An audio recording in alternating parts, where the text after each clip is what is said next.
அட பிடிக்காம ஊசி போட்டுக்கிட்டீங்கன்னா அக்கா உங்களுக்கு சாக்லேட் தரேன். ஓகேவா? ஓகேக்கா.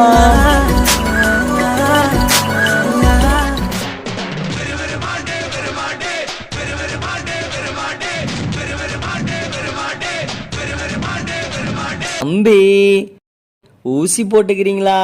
சாக்லேட் வேணுமா? அப்புறம் தரேன். போட மாட்டேன். போடா. போட மாட்டேன்.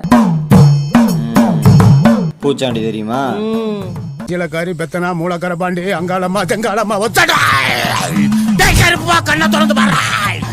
அவளை பிடிச்சது நான் தான் அந்த பூச்சாண்டி. ஊசி போட்டுக்கிறியா? ஊசி போடலினா நான் அப்படியே உன்னை சாக்குல கட்டி தூக்கிட்டு போயிருவேன்டா. ஊசி போட்டுக்கிறியா? நான் போட்டுக்கிறியா? அவ்வளவுதான். டன்னு.